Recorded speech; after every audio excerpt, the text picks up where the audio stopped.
Bonjour Jérôme, ça va bien? Ça va super. Prêt pour la tyrolienne? Prêt. Parfait. Et là, on peut y aller terminer avec les cuisses. Parfait. Ça, c'est bon pour le baudrier. Je t'installe. Avance un peu. Merci. Bon matin, comme on dit ici au Québec. Je suis vraiment très heureux de vous emmener présentement dans la belle province. Cette région du Canada, 3 fois plus grande que la France et qui recèle de nombreux trésors. Je vais commencer tout d'abord par Québec et ses alentours pour suivre le fleuve Saint-Laurent jusqu'à atteindre la Gaspésie, cette péninsule où les montagnes et les forêts se jettent dans l'océan. Voilà, on va y aller. Calice de tabarouette, ça va partir sur les chapeaux de roue. Soyez les bienvenus dans mes échappées belles. Youhou! Excellent! C'est crispant bon!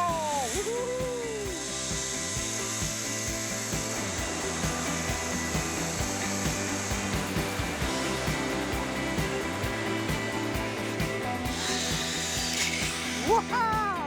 Ah, c'est tonique, hein? Salut Jérôme, comment t'as trouvé ça? Oh, c'est excellent. Excellent. Atch. Excellent. Ah, il y a des super sensations. Et elle fait quelle hauteur, cette chute? On a une chute ici qui fait approximativement 92 mètres de haut. On est plus haut que les chutes Niagara. D'accord, donc chute Montmorency, plus haute que le Niagara. Et voilà. Ah ouais, je savais pas ça. En tout cas, c'est un très beau site. Beau travail, Très félicitations sympa. Jérôme. Merci à toi. Merci.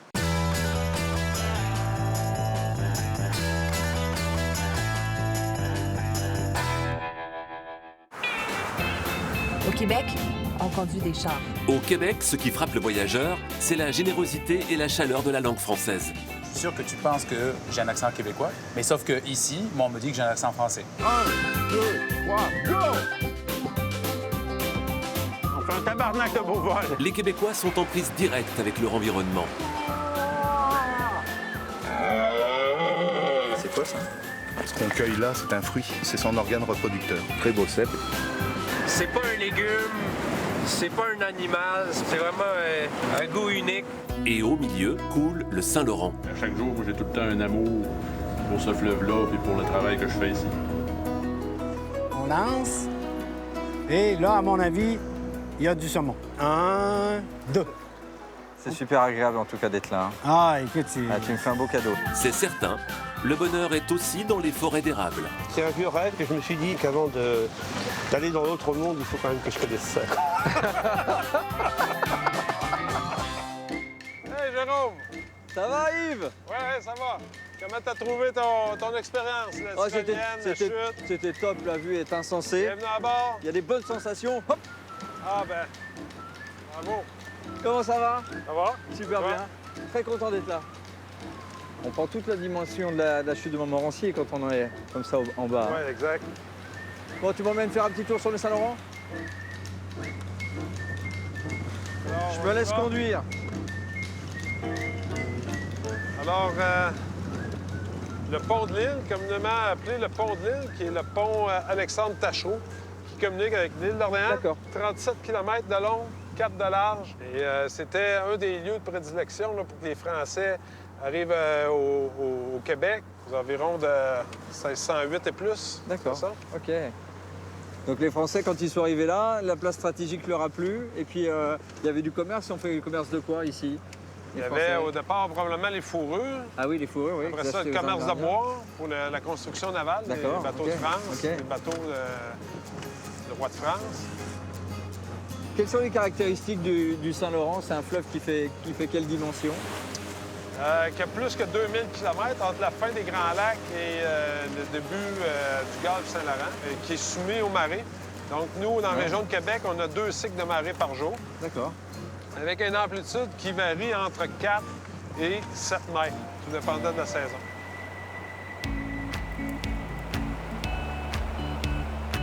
Au cœur de la belle province, le Saint-Laurent fait partie de la vie des Québécois. Et certains d'entre eux disposent d'un point de vue privilégié sur le fleuve. La beauté du décor, c'est sûr, avec les paysages qu'on a à chaque saison, les levées et les couchers de soleil, c'est quelque chose qu'on ne peut pas vraiment s'ennuyer chaque jour. Il n'y a pas de routine vraiment. Là. On pense que le trajet n'est pas tellement long, c'est routinier, mais c'est à chaque jour, j'ai tout le temps un amour pour ce fleuve-là et pour le travail que je fais ici. Sébastien Dufour est capitaine de traversier.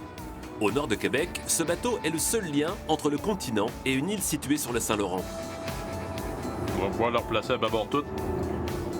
Et s'il navigue sur le fleuve depuis plus de 20 ans, pas question de se reposer sur ses acquis. Pour nous, la navigation sur le Saint-Laurent est toujours un peu complexe étant donné les forts courants. Il faut se concentrer, on va faire la manœuvre de pivotement, on va arrêter de naviguer, on va pivoter, on va rentrer à l'intérieur du quai ici, à la rampe numéro 1. Comme vous pouvez voir, c'est sûr qu'on n'a pas beaucoup de profondeur d'eau, on est à la marée complètement basse. Les low-coudes vivent au rythme du traversier. C'est vraiment vital pour les low-coudes, c'est le seul lien qu'on a avec la terre ferme, donc c'est utilisé grandement. Le Saint-Laurent est un axe de communication vital pour les Québécois, tellement immense qu'ils l'appellent la mer.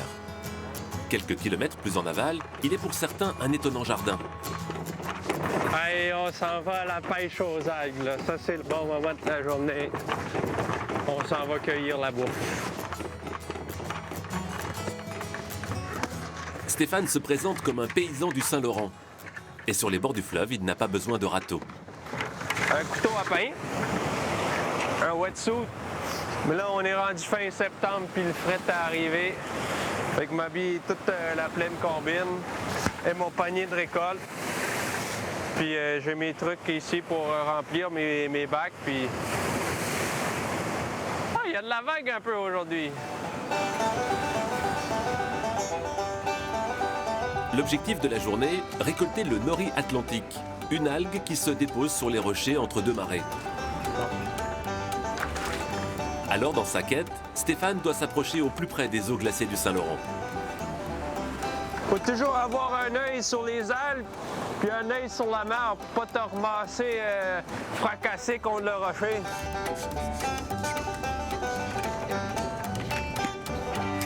Il y a à peu près 7-8 ans, je restais dans le coin, puis j'allais souvent à la pêche. Puis j'arrêtais pas de retirer, au lieu de retirer des poissons, je tirais des algues. Puis à un moment donné, j'étais tanné, fait que j'ai décidé de les bouffer. Puis j'ai trouvé ça bon. C'est un goût autre. C'est pas un légume, c'est pas un animal, c'est pas un champignon. C'est vraiment un goût unique qui amène un arôme dans la cuisine. Si pour Stéphane, le Saint-Laurent est un garde-manger, pour d'autres, le fleuve est une source d'inspiration. Il est quand même assez intéressant. Là. On voit qu'il a vraiment passé beaucoup de temps aux intempéries. Là. Et comme ça, je vois un poisson. Là. Il dirait sa queue ici. Mais bon, un poisson un peu monstrueux, mais je le trouve très, très beau. Julie est artiste. Pour ses créations, elle amasse le bois flotté qui a descendu les rivières, du Québec jusqu'au Saint-Laurent. Et le verre poli par les courants du fleuve. Un bois qui a été flotté, qui s'est promené pendant des années, n'a pas le même aspect qu'un bois tout neuf. Là. En fait, c'est comme si les éléments avaient sculpté le bois. Et que, en fait, c'est comme des œuvres d'art que je ramasse sur la plage. Ces œuvres d'art, Julie souhaite les remettre en lumière. Dans son atelier, c'est en lampe qu'elle transforme le bois et le verre trouvés sur la plage. En fait, je veux faire comme un dégradé de bleu.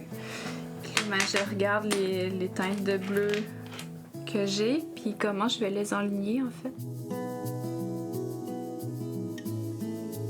C'est comme tous des morceaux de verre qui ont une histoire personnelle, qui ont voyagé à travers le temps et les cours d'eau. Le fleuve est parallèle à ma maison, en fait. Je suis jamais blasée de le côtoyer. Là. Je suis toujours éblouie de voir sa puissance, en fait, aussi. C'est très énergisant de vivre à côté d'une masse aussi intense. Poumon économique, fleuve nourricier ou source d'inspiration, le Saint-Laurent sera toujours dans le cœur des Québécois.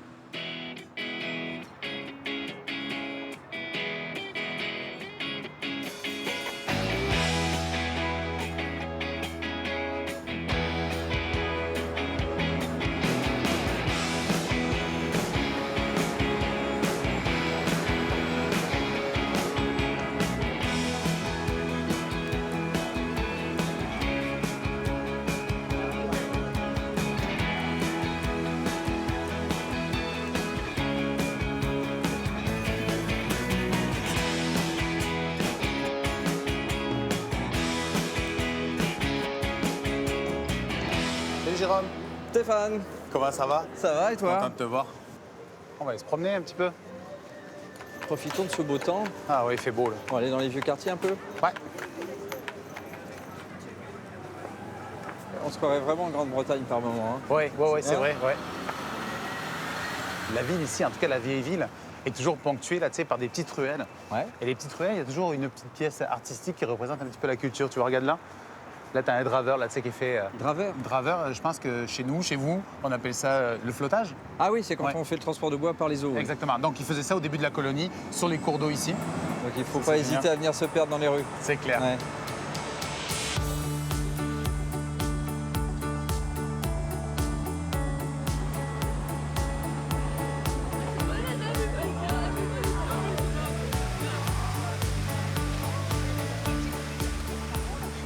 On arrive à la citadelle là. Ouais.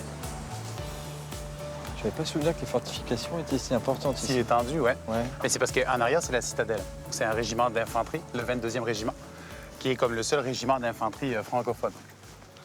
Il y a le relevé de la garde aussi qui est super intéressant à voir, là, avec un bouc, parce que leur mascotte est un bouc qui s'appelle Baptiste, cadeau de la reine, etc. etc.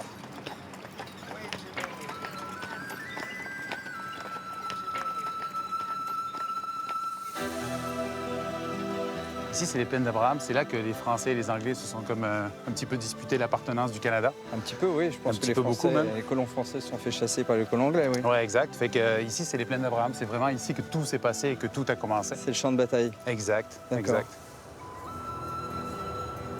Et c'est suite à ça que maintenant on a la reine sur les billets de vin. La reine d'Angleterre. Tu sais, sur les plaques, il y a marqué « Je me souviens ». T'as Ouais. vu ça? Ouais. Je me souviens d'être né sous le signe du lys Oui. et mort sous le signe de la rose. Le lys de la couronne de la France. et, ouais, et la rose de l'Angleterre.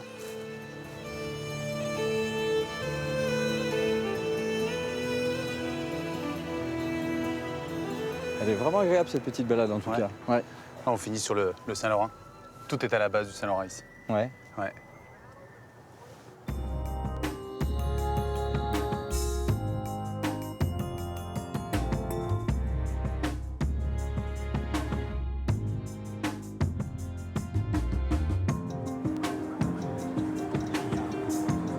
Alors disons, c'est un c'est bel beau, établissement, hein. ce Ah ouais. château de Frontenac. Hein. Vraiment, là. Beaucoup de chambres, beaucoup d'employés, beaucoup de monde, beaucoup de tout. Grand standing en tout Ouais, cas. vraiment. On va aller voir une chambre si tu veux, là, tu sais, si tu veux voir un petit peu à quoi ça ressemble. là. Ok, super. C'est une petite chambre sympa, je pense. Là, on va commencer la visite privilégiée, là. Ah. Et l'hôtel a été construit à quelle époque? En 1893. Ouais, D'accord, En ah ouais. 1893. Ça, c'est la salle de bal, tu vois. Waouh. Et là, tu vois, il y a des gens qui travaillent ici comme des fourmis tout le temps, là, tu sais, pour que l'hôtel soit le plus propre possible. 650 employés dans l'hôtel, pour 630 chambres à peu près. Et donc cet hôtel a été construit à l'initiative de qui alors? Du Canadien Pacifique, la chaîne ferroviaire canadienne, qui s'appelait le CP, Canadien Pacifique, pour aussi développer le tourisme. Ok. Fait que d'ouest en est, il y a des hôtels, D'accord. Ouais. Et des châteaux comme ça. des châteaux comme ça. Ok. On continue notre balade privée? Oui. Yes! Cool. Tu vois, je vais te présenter mes deux petits bébés, là. Même s'il y en a beaucoup plus que ça, là. Et tu vas voir ici. bébés, Ouais, mes deux c'est-à-dire bébés. Tu vas voir ici, de ce côté-là, là, on a les ruches. Tu sais, on fait du miel urbain ici, là. On fait à peu près 300 kilos de miel par année. Donc, on est complètement autosuffisant en miel. marrant, ça. Et de l'autre côté, tu vois, on a le jardin. Donc, ça, c'est vraiment les herbes, là, tu sais, pour le Champlain et tout ça. Là. Donc, là, on a les herbes, des variétés ancestrales, des herbes aromatiques. Donc, tu as une partie qui est plus jardin normal. Et tu as une partie qui est plus jardin boréal. Donc tu as tes petites herbes ici pour ta cuisine aussi. Exactement. T'es autonome quoi. Exactement. Et voilà. Ah oui, déjà il y a, Ouais, un il y a petit déjà lobby. une bonne surface. Ouais. Surface d'accueil. Oh, joli salon. Donc c'est une chambre sans lit, sans chambre. Exactement. En tout cas, de ce côté-là. Ah oui, c'est d'accord, ça se Ouais. poursuit là-bas. Très bien. Oui, d'accord. Je vois, je vois. Ouais. C'est une petite suite junior. Mais c'est la vue, regarde. Il n'y a pas beaucoup de places à Québec, là, tu sais, qui ont 8 fenêtres qui donnent sur le fleuve, quoi. Ouais. C'est quand même l'emblème de la ville, hein, ce Ouais. château. Parce qu'il est sur ce promontoire, on ne voit que ça. Exactement. Mais là, c'est ici, ils appellent ça le Cap Diamant. Donc, où c'est que le château est bâti dessus. D'accord. Tu sais, ça fait un château, mais on n'a pas eu de chevalier ici, là. Fait que c'est ça qui est vraiment hot, là. J'aime bien parce que tu dis on n'a pas eu. Ouais. Comme si tu t'appropriais le Québec, c'est devenu ton pays? Oui, mais tu sais, avec le temps, oui, je pense que oui. C'est devenu mon pays parce que tu sais, j'ai été accepté ici, puis tu sais, je me développe ici. Tu sais, j'ai eu ma famille, tout est là. Pas que je m'ennuie pas de chez nous, tu sais, pas que je m'ennuie pas du pays catalan, de la mer, etc. Mais je sais pas, j'ai vraiment l'impression que la cigogne s'est trompée. Là. Tu sais, quand elle est partie, elle est arrivée à Perpignan, mais elle aurait dû peut-être arriver à Québec. Mais en même temps, je reste le plus franco-québécois des franco-québécois. Ouais. Ouais. Le Québec, un parfum d'Amérique en version française. Mais lorsqu'on vient de l'Hexagone, il est parfois difficile de tout comprendre. Au Québec, on conduit des chars. Parfois, on fait du pouce. Ici, on porte des souliers. Quand il fait fret, je mets mon chandail. Et moi, je mets ma tuque. Le québécois et ses étranges particularités. Un langage qui fascine le visiteur. Salut les Français. Alors, lorsque deux immigrés français et deux natifs de la belle province se retrouvent, on joue parfois aux devinettes. Si je vous dis, je mets mes bas, qu'est-ce que ça veut dire? Je mets mes pantalons? Ben non, pas mes pantalons. Je mets mes bas. Commande les Français. Je mets mes caleçons? Non, pas les caleçons, non, les bas. Fanny, vas-y, donne-leur. Les chaussettes. Ben oui, les bas. Et sur certains termes, les différences linguistiques peuvent être source de confusion. Ici au Québec, je me rappelle, pour dire ta copine ou ta fiancée, c'est elle ou ta blonde. Que moi, en France, je me rappelle quand on dit elle ou la blonde ou elle ou ta blonde, ça veut dire elle ou la fille un peu nunuche, un petit peu stupide. Et du coup, l'utilisation n'est pas la même. Alors c'est ça, il faut toujours s'adapter. Et ça les fait rire et ça peut créer un malaise. On a l'impression que c'est un vieux français. Moi, je lève mon verre à vous les Français, on vous aime. Bienvenue au Québec. Le québécois aurait donc des airs de vieux français. Et pour cause, notre langue s'est installée sur les bords du Saint-Laurent au début du XVIIe siècle. Après l'arrivée des Anglais, les usages de la langue ont évolué indépendamment de chaque côté de l'Atlantique. Le québécois conservant des mots aujourd'hui disparus de notre quotidien. Mais le québécois est bien ancré dans la modernité. Les habitants de la belle province innovent. Ici, on ne chatte pas sur son smartphone, mais on clavarde sur son téléphone intelligent. Des néologismes français qui ont émergé dans cet édifice au cours de brainstorming, ou plutôt de tempête d'idées. On a reçu une demande sur le terme YouTuber. Donc c'est un partenaire de l'actualité qui nous demande en tant que tel de voir qu'est-ce qu'on peut faire pour traduire le terme de YouTuber. À l'Office québécois de la langue française, on s'attaque aux anglicismes qui colonisent notre quotidien. Il s'agit d'abord de comprendre le concept, de le délimiter, de voir ce dont il s'agit, d'essayer de le définir. Et est-ce que les YouTubers on parle uniquement de ceux qui gagnent leur vie avec YouTube? Il doit y avoir un blog toujours associé à ça, non? La forme francisée, YouTuber, EUR, on ne l'accepterait pas? Moi, si par exemple on y va avec vidéaste web ou vidéaste ou cybervidéaste ou web vidéaste, moi j'ai clairement un penchant pour vidéaste web. J'aime moins les structures web, quelque chose m'apparaissent toujours un peu plus rattachées à une structure anglaise. Une fois qu'on aura terminé l'analyse, ça va être versé au grand dictionnaire terminologique et le grand public va pouvoir consulter, voir ce que l'Office propose comme équivalent français du terme anglais. Au Québec, on est dans une situation géographique particulière qui n'est pas du tout la même qu'en France et que donc une certaine intervention est souhaitable. Au Québec, on parle français. Pas si évident lorsque tous ses voisins parlent anglais. Mais la langue a ses défenseurs. Louis Olivier est comédien. Et pour lui, la langue est une source d'inspiration. Ce soir, je serai sur scène avec la Ligue d'improvisation de Québec et je profite des quelques heures qu'il me reste avant d'aller dans cette salle de spectacle pour regarder les gens passer devant moi, saisir une ou deux conversations à la volée, puis la réutiliser pour l'amorce d'une scène, créer un nouveau personnage. Louis Olivier pratique l'improvisation. Une tendance à Québec. Chaque soir, on peut assister à un spectacle. Puis l'hiver, c'était la reine de la montagne. Essaye pas de la déloger, tu mangeais de la slotch pendant des semaines. Et contrairement au théâtre classique, ici c'est le français tel qu'il est parlé au Québec qui est mis à l'honneur. le noir pour l'équipe des rouges et le blanc pour l'équipe des verts, s'il vous plaît. L'improvisation ici, ben, les comédiens vont plutôt adopter le langage populaire, sans dire que c'est un langage de la rue, c'est vraiment plutôt le langage, la langue française québécois avec l'accent québécois. Donc c'est sûr qu'en ce sens-là, l'improvisation est un peu unique parce que c'est vraiment le théâtre pour les Québécois, par les Québécois, dans leur langue, avec leurs patois, leurs jurons, leurs expressions. Le français du Québec est plus vivant que jamais. Tu leur as dit pour les princes merci Marnouni? Oui!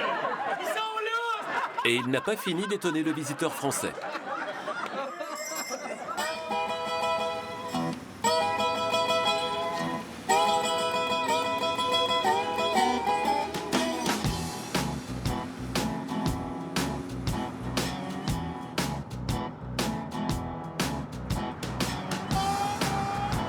Bon François, tu m'emmènes cueillir les champignons loin de Québec? On va partir pour à peu près 10 minutes, un quart d'heure de Québec. On va être dans le bois tout de suite. On est aux portes de la forêt à Québec. D'accord. C'est un petit peu l'avantage de cette ville. Il y a un côté très urbain avec le centre-ville. Et dès qu'on veut aller en nature, on n'a pas grand kilomètre à faire. On est tout de suite dans le bois.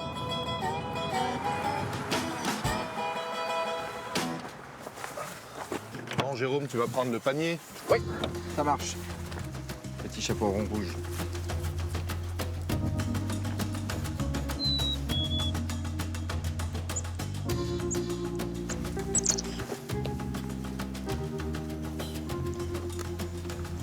Tous les deux, vous êtes des professionnels finalement de la cueillette. On l'est devenu un peu par la force des choses. C'est-à-dire qu'au départ, on faisait ça par pur plaisir. Et puis, je connais beaucoup de chefs cuisiniers ici en ville. Donc, avec Philippe, on a commencé à mettre en place quelque chose de commercial au niveau de la cueillette. Présentement, on peut dire qu'on a au moins une 60aine de cueilleurs au niveau de la province de Québec qui nous font de l'approvisionnement. Ah oui, c'est énorme. C'est quoi ça? Là, les deux, là? C'est le cèpe d'Amérique. Ce sont des champignons qui sont symbiotiques avec leur environnement. Le champignon en tant que tel est un réseau de fils qu'on retrouve sous terre et qui court d'une racine d'arbre à un autre. D'accord. Ce qu'on cueille là, c'est un fruit, c'est son organe reproducteur. Ah oui, ils ont des pieds assez protubérants par rapport à leur chapeau. Hein. Très beau cèpe.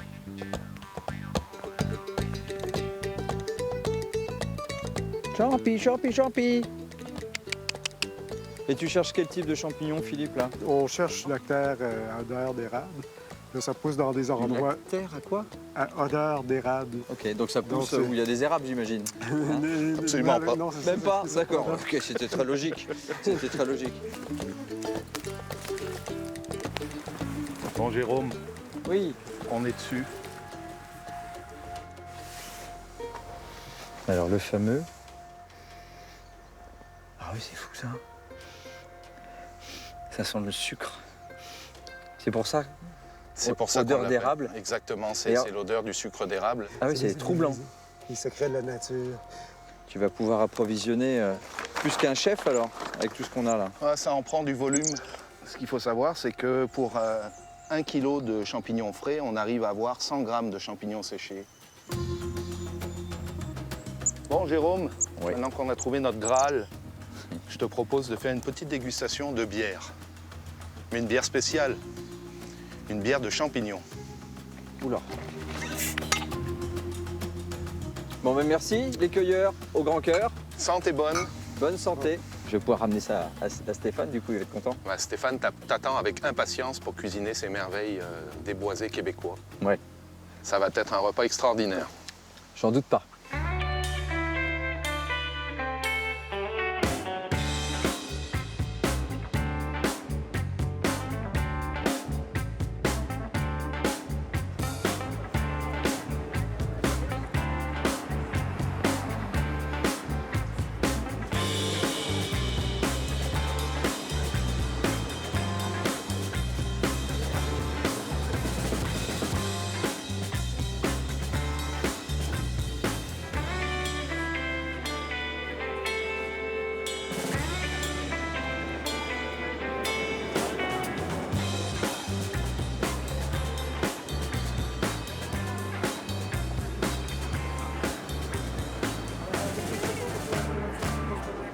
Bon matin.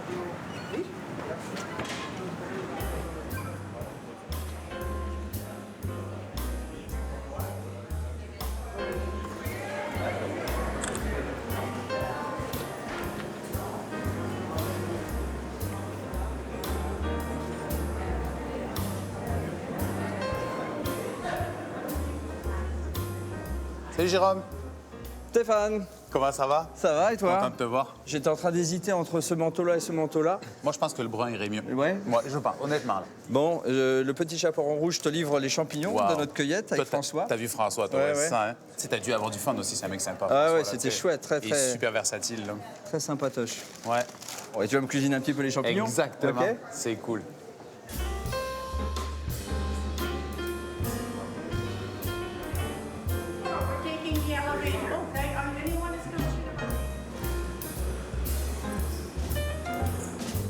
Bienvenue dans les restaurants. Waouh. Ça brille de partout ici, hein? Ah ouais. Donc, c'est juste bar à fromage, charcuterie. Avec la vue sur le fleuve? Ah ouais, exactement. De l'autre côté, tu as la vue sur le fleuve. Et puis ici, c'est le Champlain. Donc ça, c'est le restaurant gastronomique. Exact.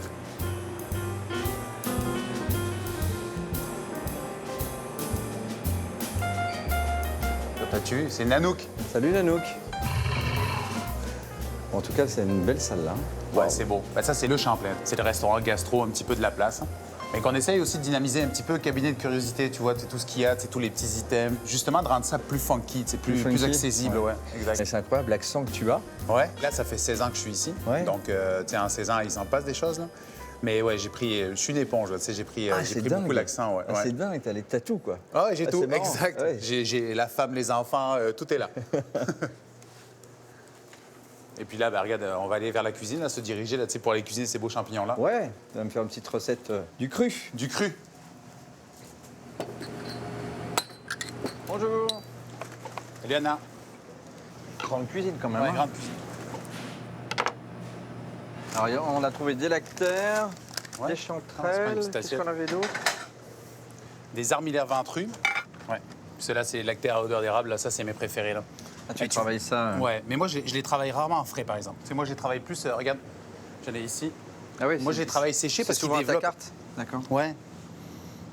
Parce que ceux-là, tu vois, ils développent beaucoup plus quand ils sont séchés. C'est goûtable? Ouais, bien sûr, bien sûr.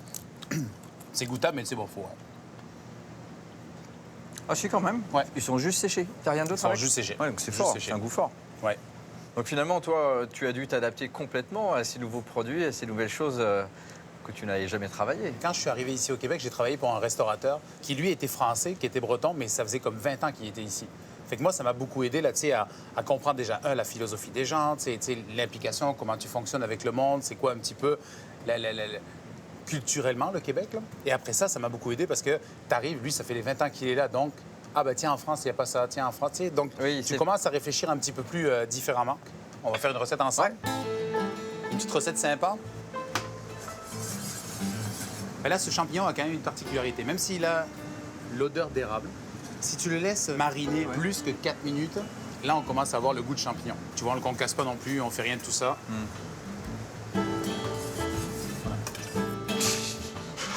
Bien. Fait que là, on va s'occuper des champignons. Ouais.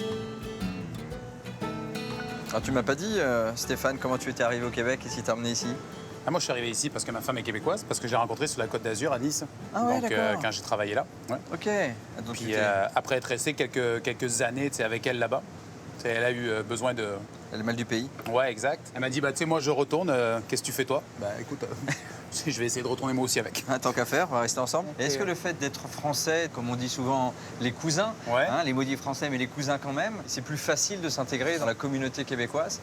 Je pense que oui, parce qu'en étant justement ces fameux cousins-là, déjà, on n'a pas la barrière de la langue. Et ça, c'est vraiment génial. Donc, ça facilite vraiment l'intégration. Les gens parlent de ton accent. Comme là, moi, je suis sûr que tu penses que j'ai un accent québécois. Je te l'ai dit, ouais. Ouais, c'est ça. Mais sauf qu'ici, moi, on me dit que j'ai un accent français. Donc, tu vois, je suis toujours dans la zone grise. Mais pour vrai, je me sens vraiment intégré. Aussi, le fait, tu les rencontreras aussi, là, mais ma famille est d'ici. Mes enfants sont nés ici. T'as combien d'enfants? 4. Ah ouais? On bosse bien au Québec alors, hein? Ah les hivers sont froids. Mané, faut se coller. Ça a l'air bien bon tout ce que tu prépares là. Pas trop gras, ça c'est cool. Non. Tu veux pas mettre un petit peu de beurre quand même ici, non? C'est un peu juste. Hein? Mais c'est parce que je veux juste que tu te rappelles de moi quand tu vas. D'accord. Mais c'est pas moi qui vais m'en rappeler, c'est peut-être plutôt mes poignées d'amour.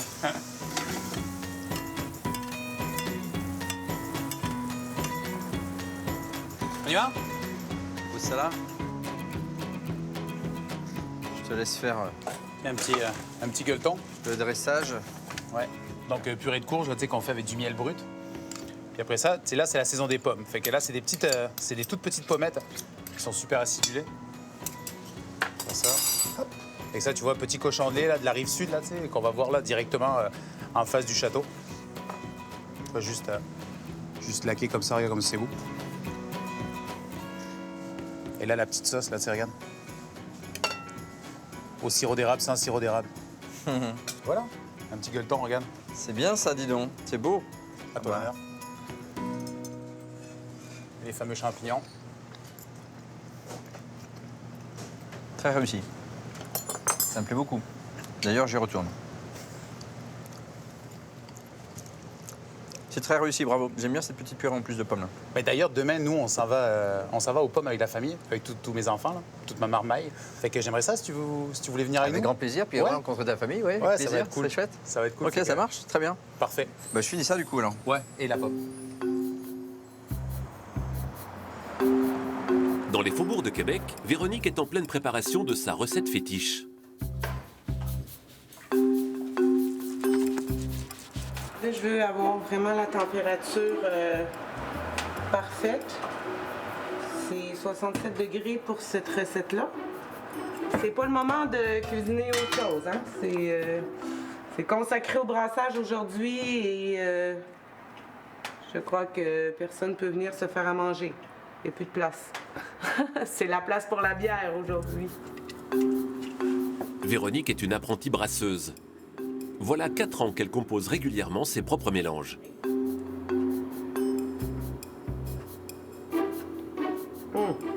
Très sucré. En ce moment, c'est très sucré. Ça va être réussi.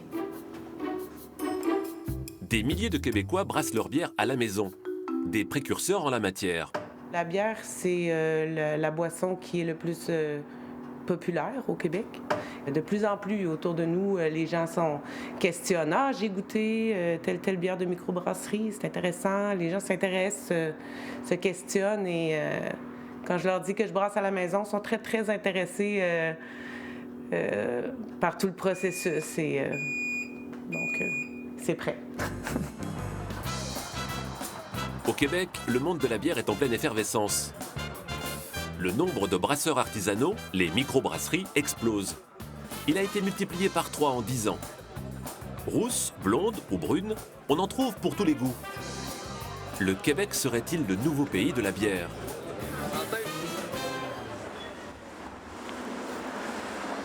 Quand il s'agit de découvrir de nouvelles saveurs, certains sont prêts à se lever tôt. Paul Mathieu est lui aussi brasseur. Et ce matin, il s'essaye à une toute nouvelle création. Oui, chaque fois que je prends une nouvelle bière, donc on adapte des recettes, donc on la modifie, c'est toujours intéressant parce qu'on a toujours une idée en tête, quelque chose qu'on veut faire. On sait comment s'y prendre, mais là, parce que brasser une bière, c'est un peu avec du vivant, donc la levure va réagir avec le blond, va réagir avec le grain. Donc là, même si on sait ce qu'on veut, même si on sait comment s'y prendre, toujours une petite part d'incertitude, de surprise. Paul Mathieu est français et il a trouvé au Québec un parfait terrain d'expérimentation. Grain d'orge, température, eau, le brassage est une alchimie dans laquelle chaque élément a son importance.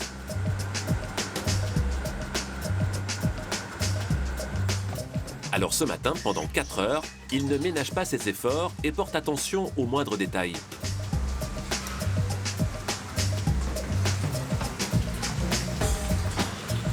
Au niveau d'ébullition, il faut surveiller parce que quand ça commence à bouillir, là, c'est comme une casserole de lait, ça peut sortir très vite. C'est très chaud, donc il faut toujours être attentif à tout. On a la chance d'avoir un panneau où on a tout sous les yeux là, les températures sont toujours visibles. Mais là, il faut toujours surveiller. Au Québec, le milieu de la microbrasserie, c'est un domaine qui bouge énormément et très très rapidement. Donc c'est toujours un défi en permanence, essayer d'aller chercher un petit quelque chose pour que la bière soit meilleure. Puis c'est quand même très gratifiant de se faire dire à la fois par les clients, mais aussi par les pairs, parce que le brasseur, la bière est vraiment bonne. Donc on essaie que ça arrive le plus souvent possible. Les brasseurs innovent, les clients suivent, alors les restaurateurs doivent se mettre à la page. OK, on y va avec la faisan malt. Fantastique. C'est le perfect match. Meilleur match. Je pense qu'on a une tendance. On en a trouvé un. Faisan malt avec le tartare. Philippe Wouters est sommelier en bière, un expert en bulles. Donc, amusez-vous avec les bières, on va arriver là-dessus. Comment ça va ici, les filles? Aujourd'hui, il forme les serveurs d'une grande chaîne de brasseries québécoises. Le but, faire de la bière un élément de la gastronomie. Sauf qu'on finit quand même en beauté, on a un beau petit poulet fumé. Donc actuellement, ce qu'ils sont en train de faire, c'est qu'ils sont en train de goûter le plat et les bières de manière à pouvoir trouver les meilleurs accords. Donc en fait, le principe, c'est simple, c'est que le plat va avoir des saveurs, des arômes, un goût, la bière aussi. Quel est le meilleur accord qu'on peut proposer au client? Je trouve que la bière, on perd le sucré. Au contraire, je trouve que je la trouve plus amère. Ouais. Moi, je trouve ça... Ça me procure pas d'émotion, je pense. Fait que c'est un nom, hein? Donc, un nom définitif. Ouais, parce qu'il y a quand même une différence entre savoir que c'est supposé aller ensemble et de le goûter aussi, tu sais. Puis quand tu viens pour le dire au client, il me semble que quand tu y as goûté et que tu as trouvé ça bon, toi aussi, tu as une espèce d'énergie de plus. La bière, historiquement parlant, on la buvait à la fin du service en cuisine. Et ben maintenant, on la retrouve de plus en plus sur la table. Et c'est quelque chose d'intéressant parce qu'à l'époque, la cave à vin était une source de fierté pour le restaurateur et la cave à bière était une source de revenus. Mais là, on commence à voir quelque chose qui change, c'est-à-dire que les restaurateurs commencent à s'intéresser de plus en plus à avoir des choix de bières qui sont connus par les consommateurs, des brasseries qui sont réputées et des bières qui sont parfaites pour les accords bière énergie. Merci beaucoup tout le monde, bonne journée! En matière de bière, les Québécois sont en avance. Mais la tendance pourrait vite se propager jusqu'à l'Hexagone.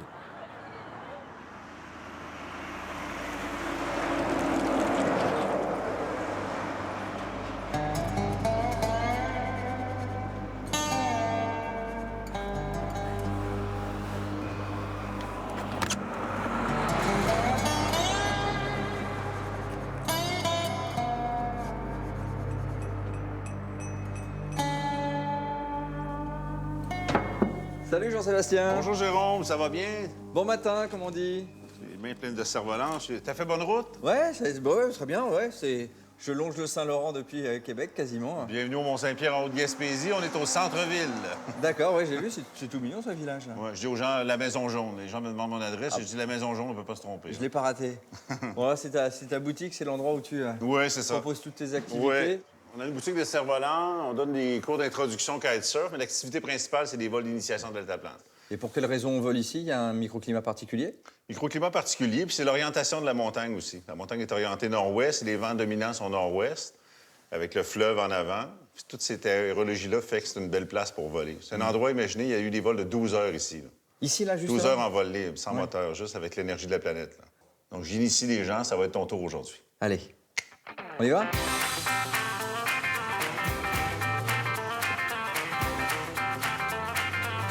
Presque arrivé. C'est un des endroits dans le monde. Il y a un champion d'acrobatie qui est venu à la fête du vol libre en juillet et qui m'a dit que c'est un des endroits les plus accessibles au monde. Souvent, sur les sites de vol, on va rouler une demi-heure, une heure. Mais ici, c'est 5 minutes pour monter sur le haut sommet. D'accord. Donc, c'est très accessible. C'est quelle altitude, d'ailleurs, là-haut? C'est 1350 pieds ou 430 mètres. Ouais.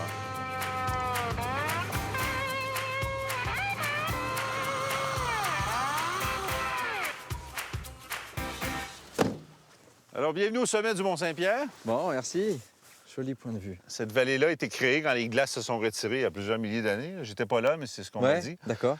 Et puis, on voit le Mont-Jacques-Cartier dans le parc de la Gaspésie à l'arrière, là-bas. Jacques Cartier, c'est celui qui a découvert le Canada, qui est venu en premier sur cette terre. C'est ça. Puis c'est la deuxième plus haute montagne au Québec. Okay. C'est là qu'on retrouve le dernier troupeau de caribous au sud-est du Québec. Puis on voit ces montagnes-là, sont très vieilles, sont plates. Hein? C'est des vieilles montagnes qui étaient très hautes et qui ont été érodées par le temps. Ils sont tous plates. Quand on vole en deltaplane, on le voit. C'est tous plat. Puis un autre phénomène aussi naturel ici, si je peux regarder par terre, vraiment, c'est pierre. C'est l'ardoise, c'est quoi? C'est du schiste argileux, c'est de la roche volante, ce qu'on appelle du dépôt éolien. Nous, ici, on dit de la roche volante. Ça veut dire quoi, ils ont la particularité d'avoir les plus grosses roches volantes au monde. Dû à la forme de la roche et des galettes de roche. Les roches se détachent de la paroi. Et le vent dynamique qui fait qu'on peut rester dans les airs en deltaplane, c'est le même principe pour la roche. Il prend la roche et la dépose sur le sommet. Puis on va le faire, ce vol? Ben, écoute... Comme la roche? S'il te plaît. Je ne te demande que ça.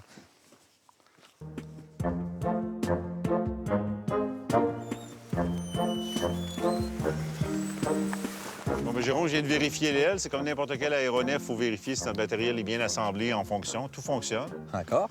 Fait qu'on va être... Comme on dit au Québec, on va être pogné pour voler. Pogné. Obligé de voler. D'accord.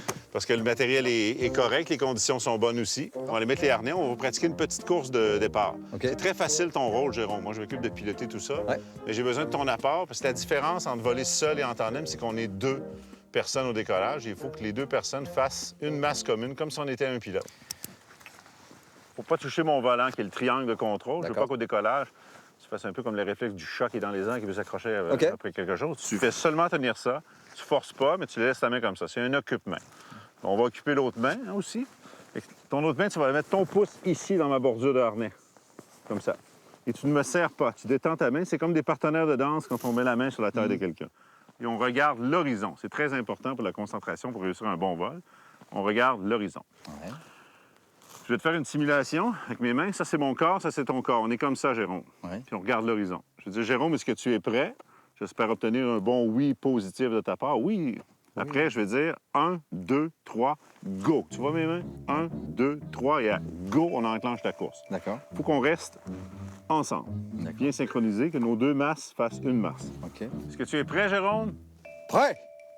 Faut que tu me dises oui. Ah, pardon. Moi, j'ai mon code. Le code, c'est ça. Est-ce que tu es prêt? Oui. Après ça, 1, 2, 3, go. Est-ce que tu es prêt, Jérôme? Oui. 1, 2, 3, go! Parfait. Avec un petit peu plus de... On va le refaire. Pas plus de quoi? On va le refaire, j'ai un petit peu plus vite? Plus go-go. Même si on Mais c'était bien, on réussissait le vol. Mais je veux que ce soit plus, ça part plus rapidement. 1, 2, 3, go! Parfait. Il ne faut pas que tu cours plus vite que moi. OK. Est-ce que tu es prêt, Jérôme? Oui. 1, 2, 3, go! Parfait, c'est la perfection, tu vois? Tu cours comme un chevreuil. C'est vrai, on me l'a déjà dit. Tu cours comme un chevreuil. Comme un orignal. On va aller faire ce vol. On s'avance un peu ici. Ouais. Mets tes pieds prêts à partir. Ça y est. Mets ton corps droit. Regarde l'horizon. Est-ce que tu es prêt, Jérôme? Oui. 1, 2, 3, go! Go, go, go, go, go, go, go! Relax. Waouh! On va essayer de grimper par-dessus la montagne. Le paysage est pas mal. Ah, c'est joli, la forêt vue d'au-dessus, là, sur les cimes.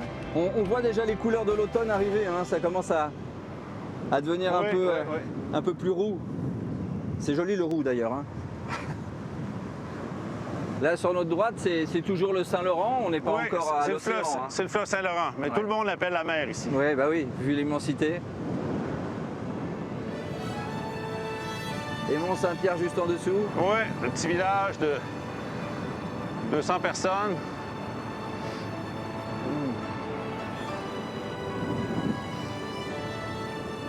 Comme vous dites ici, tabarnak, c'est crissement bien. C'est ça.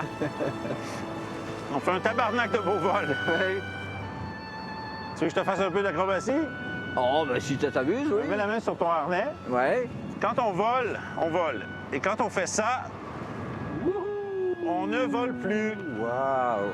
Ah oui, il y a une petite chute derrière.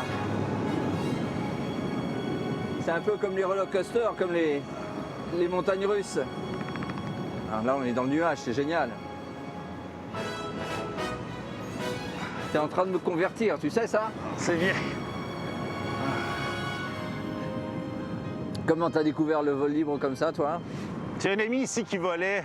Et puis, moi, j'étudiais en photographie. D'accord. Et il me disait ce qu'il voyait, comme ce qu'on voit en ce moment, là, toucher des nuages, voler avec des aigles. Puis moi, c'était la beauté qui m'attirait, là. Ouais. Je suis un épicurien, mais donc je voulais voir ces beaux paysages. Ça fait des milliers de vols que je fais, Jérôme, et j'ai la même sensation chaque vol. J'apprécie d'être dans les airs. Ouais, youhou! Ah, c'est chouette.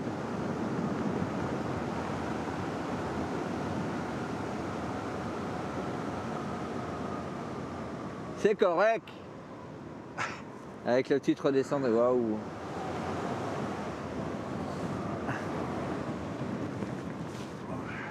Yeah! Waouh! Ouais! Ah, c'est excellent. Ah, j'avais jamais fait l'atterrissage comme ça. Je trouve ça excellent. Merci. Le Jérôme d'Amérique! Ah, c'est excellent. T'as aimé ton expérience? J'adorais. J'adorais avec la petite touche finale, on vient grignoter le gazon avec la bouche. Tu vas être dans les livres d'ornithologie l'année prochaine. Le Jérôme d'Amérique. Ouais. Ah, merci du cadeau, c'est chouette. Parfois, la quiétude des eaux québécoises peut être troublée par de drôles d'oiseaux. Alain Priem est pilote d'hydravion. Il a quitté la France pour voler au-dessus des lacs du Québec. C'est beau, hein? C'est incroyable. Aujourd'hui, avec ses passagers, il survole les forêts inexplorées de la région. Et là, c'est vraiment une région de lacs. Hein. On en voit, on a des centaines chaque côté. Ils ont toutes de formes différentes, là. Pour Alain, ces milliers de lacs n'ont pas qu'un intérêt esthétique. Ils sont autant de pistes d'atterrissage. Niveau liberté, pour un pilote, c'est incroyable. On peut même pas comparer à l'Europe. Je n'ai pas à me poser la question de savoir si je peux atterrir dans un des lacs qu'il y a devant nous. J'ai le droit d'atterrir dans ce lac-là. Donc c'est fabuleux pour nous. C'est un terrain de jeu incroyable. Aujourd'hui, Alain est taxi volant pour un couple de touristes aventuriers. Direction la réserve indienne de Manawan. Plus d'une journée de piste chaotique, 1 heure seulement en hydravion. Voilà, merci. Bien, j'ai l'impression d'arriver, alors à part le ponton qui est un petit peu civilisé, le reste, j'ai l'impression d'arriver au bout du monde. Ou à la naissance du monde, c'est ce que je dis. J'ai pas eu d'appréhension. Un petit coup de calcaire quand on a entendu le moteur qui tout sautait un petit peu. Mais tout de suite, j'ai regardé quand même autour s'il y avait des lacs pour se poser en cas de problème. Mais je faisais entièrement confiance au pilote, donc j'ai pas de frayeur. Moi, ça me fait tellement rêver que là, le faire et voir l'émerveillement dans le visage, sur le visage des gens, oui, c'est une belle récompense. Ouais. On fait beaucoup, pour vivre ça, ouais. Vivre son rêve d'aventure. C'est ce qui a poussé Alain, ancien pilote de chasse, à s'installer dans la belle province il y a 16 ans. Aujourd'hui, sur son hydrobase, il emploie jusqu'à 7 pilotes qui permettent aux touristes et aux locaux de se lancer à l'assaut des grands espaces québécois. Et ici, les passionnés d'aviation peuvent même se frotter à l'objet de leur désir. Bon, bah écoute, Christian, on va faire une petite séance de tour de piste aujourd'hui, là. Aujourd'hui, Christian prend un cours avec Xavier, l'un des formateurs de la base. Ces petits moutons, là, on voit les petites lignes d'écume là, qui commencent à se mettre dans l'axe du vent. Ça, c'est les rafales et c'est de ça qu'il va falloir se méfier au final aujourd'hui. Voilà. C'est un vieux rêve. Je me suis dit quand même qu'avant d'aller dans l'autre monde, il faut quand même que je connaisse ça.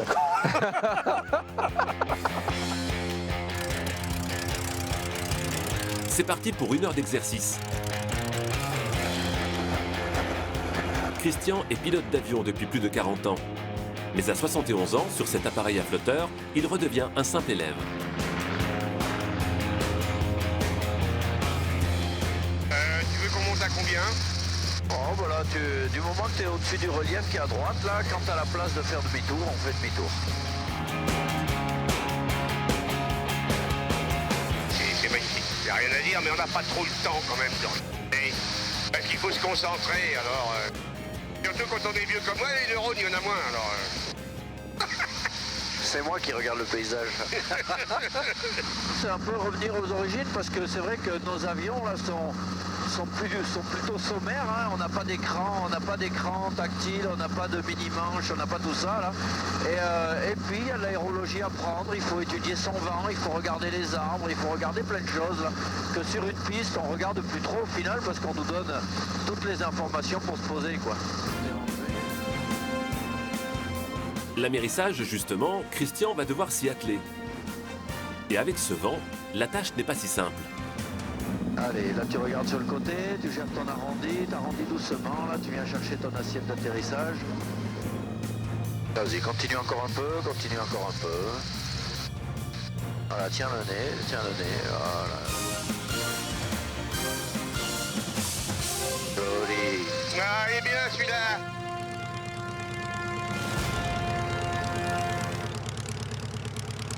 C'est une technique complètement différente quand même, hein, il faut reconnaître, se poser sur l'eau, décoller sur l'eau. On n'a pas la science infuse de ce truc-là. Un commandant de bord d'Air France, s'il n'a pas appris ici, il ne saura pas décoller un hydravion. Certains pourtant ont l'hydravion dans le sang. Marine, la fille d'Alain, est étudiante en médecine. Aujourd'hui, avant de se plonger dans les livres, elle se lance avec son père dans une virée matinale. On va prendre le café, on va faire un petit pique-nique, on va se promener, on va profiter de la belle journée. Ouais. Hein, ça va faire un entraînement pour Marine, on refait un petit peu de vol. Prendre l'hydravion pour aller se ressourcer. C'est une tradition dans la famille Priem. Marine, 21 ans, a eu sa licence de pilote il y a 2 ans. Cet été, j'ai décidé de continuer mon apprentissage sur hydravion parce que, étant donné que ces avions-là qu'on a à la maison, ben, c'est l'opportunité de pouvoir en faire tous les jours si j'ai envie et quand le cœur m'envie. On va aller sur la plage qu'il y a là. Plein soleil à l'abri du vent pour boire le café, ça va être parfait.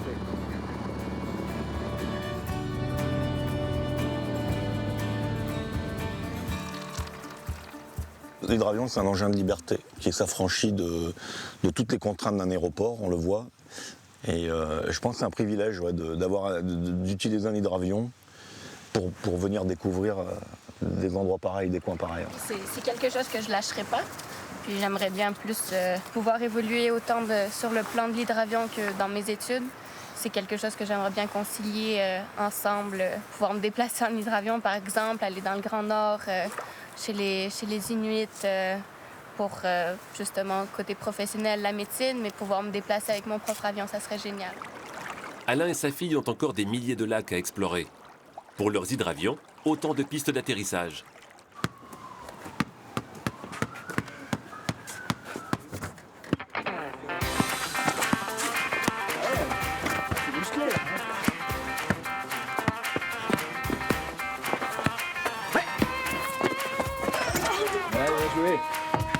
Jérôme, les enfants, on y va.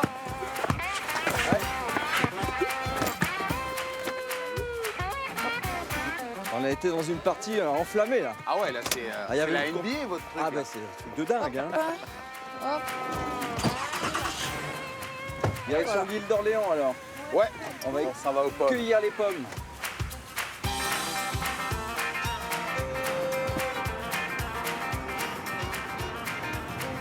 Quand vous arrivez à vous ménager un petit peu de temps avec ton emploi du temps en famille? Jasmine travaille autant que moi, Ouais. fait que, ou sinon plus avec la maison, mais non, c'est ainsi, c'est un petit peu chaud patate. Là. Tu travailles où toi Jasmine? En restauration aussi. Ouais. J'ai 2 sandwicheries, 2 restos de burgers. Ah ouais? Fait que moi, je travaille de jour. Stéphane travaille de soir. Ouais. On se croise. On essaie que ça soit au moins sacré le dimanche. Ouais. C'est rare qu'on prend quelque chose sans les enfants. Il est beau, beau. Ah, il est beau hein. Tu l'aimes bien ce pont. Pourquoi tu l'aimes bien? C'est le seul accès à l'île d'Orléans. Ouais. Alors qu'est-ce que ça représente le pont d'Orléans pour toi Lucie?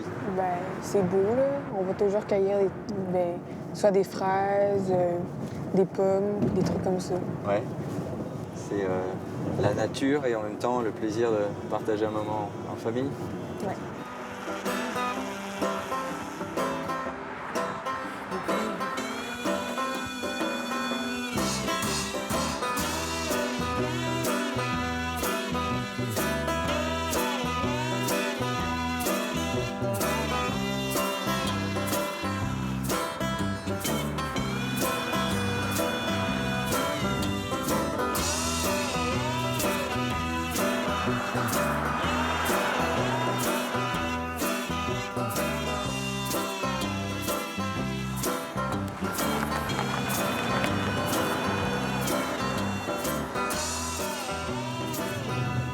Mais maman, il n'y a pas de pommes dans le pommes. Mais regarde comme il faut, c'est parce que là, on roule un peu vite, on en voit plein.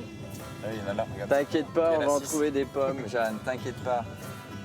C'est celui qui trouve la plus grosse. Ou la plus petite. Ou la plus petite. Ou la plus belle.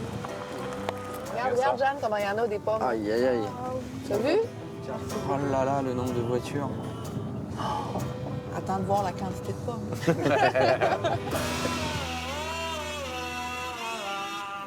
Tout le monde est là? Bonjour. Allô, ça va bien? Oui, Oui. ça fonctionne à la livre, c'est 75 sous la livre. On a des sacs de 10 livres, 20 livres puis 40 livres. Bon, il va pour 40, hein? Merveilleux. Bonne cueillette. Merci. Merci beaucoup. Merci beaucoup.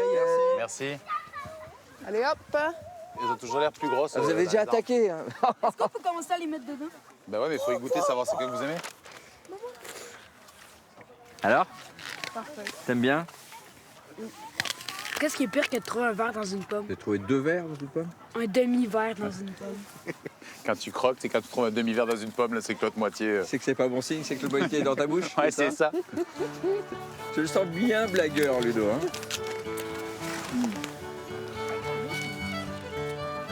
Ah, celle-ci, elle est belle. Oula, t'éclabousses. fais King Kong. T'as grimpé dans l'arbre, toi. C'est laquelle la plus grosse? Celle de droite ou celle de De gauche? gauche. Frappez! Ouais, regarde. Moi, T'as si un vous top avez vu, spot, là. là. Ils sont belles ici, là. Je vais aller sur ton dos. Qu'est-ce que ça veut dire? Attends, monte. C'est la même chose. Oui, d'accord. OK, 1, 2, 3. Ah! Hey! La pomme parfaite. Non, regarde la feuille. La Regardez. pomme parfaite. Chut, touche pas. OK, je prends celle-là. Maman. Ondulé. Oh là là! Je crois que... Je crois que non. Je crois qu'on n'est pas loin. Boy. Alors? Alors? Moi, je pense que non. Ah, faut la jouer au poids, hein. Je sais pas, hein. On va la départager au poids. Ouais, on a une balance là-bas. Ouais, On va demander le recomptage. Tu dis ça parce que c'est la tienne, c'est Bon, ça? on va faire que le compte avec. Allez, garde-les, on va regarder tout à Vas-y, l'heure. va voir le monsieur, puis tu reviens avec la grosse. Qu'est-ce que vous en faites des pommes alors? Vous faites quoi? Des compotes, des tartes? Qu'est-ce que vous aimez faire avec les pommes? Des croustades. Toi, tu veux faire une compote cette année? De la croustade. Ouais, c'est bon ça. Et vous aimez cuisiner aussi? Ils cuisinent les enfants? Ouais, un petit peu, ouais. Ouais. En tout cas, vous avez l'air bien heureux tous ensemble. Là. Ouais, c'est Hein? clair. Une belle Les famille. enfants, regarde la puce là-bas. Hein? T'as pas l'air malheureuse, toi. Non. Ça a l'air bien. La mienne est plus grosse! La mienne est plus grosse, la tienne est plus petite! La mienne est plus Moi, grosse! je Moi, j'ai gagné! On demande le recomptage. Je veux voir l'attestation de l'huissier, je regrette. Je veux voir l'attestation officielle de On l'huissier. demande le Est-ce que recomptage. c'est bien la bonne, hein?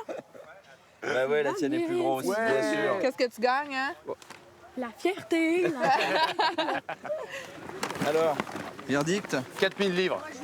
50 livres, quasiment 51 livres. 25 kilos? 50 livres, ouais, c'est ça, 25 kilos. 25 kilos. 25 kilos. Une trentaine d'euros, c'est très bon marché. Merci beaucoup.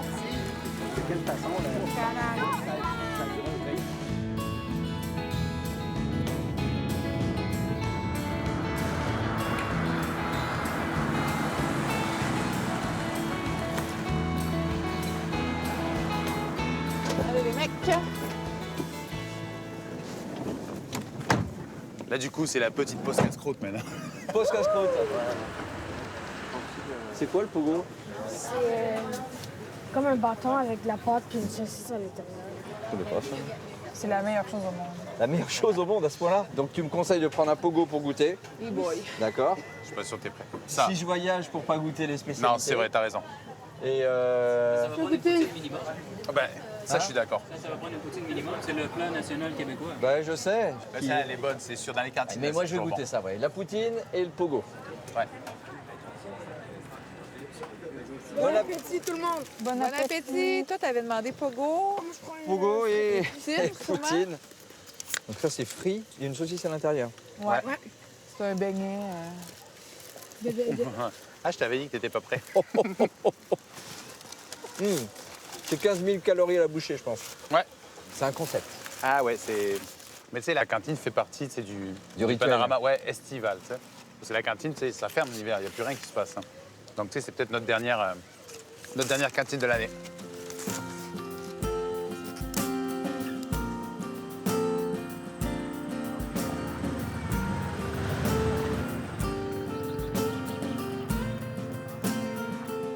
Il y a une super vue sur Québec ici, là, c'est magnifique. Ben, c'est sûrement la plus belle vue, là. C'est une évidence, là. Tu sais, tu vois Lévis, tu vois les chutes Montmorency, Ouais, tu vois château. Limoilou. Ouais. Tu vois le château, tu vois tout, là.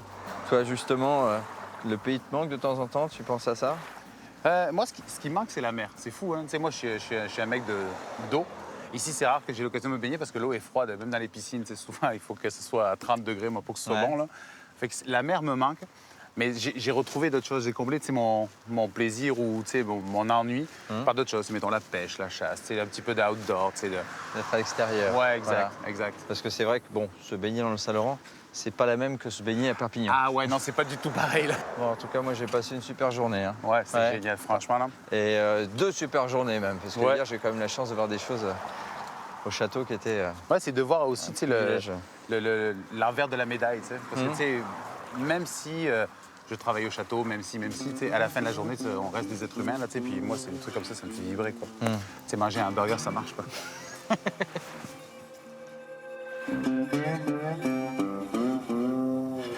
En Gaspésie, circulent parfois de drôles de légendes.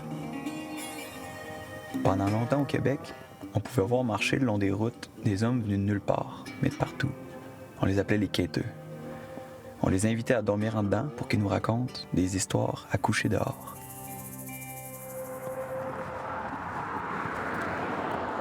Les quêteux, des conteurs vagabonds qui vivent encore en Gaspésie. Patrick Dubois en est l'héritier. C'est en stop qu'il parcourt la région pour exercer son art. Salut, Simon. Monsieur Dubois? Enchanté, bienvenue chez nous. Salut. Merci. Petite surprise pour vous. Salut. Salut. Patrick. Salut, hello. Hello. Salut. Au gré de ces étapes, il prend rendez-vous avec des inconnus via les réseaux sociaux. Ce que Simon savait, c'est que je venais raconter des histoires. Moi, ce que je savais pas, c'est qu'il y aurait plein de monde. Fait que c'est une belle surprise. Donc, ici, je viens profiter du gîte. Ben, je présume, ça, c'est le couvert, ça? Ça, c'est le couvert. Ah ouais. Fait que je viens profiter du couvert qui a de l'air délicieux. Puis du gîte pour repartir demain matin puis refaire la même chose chez une autre personne. En échange, ben, je raconte mes histoires. J'espère bien.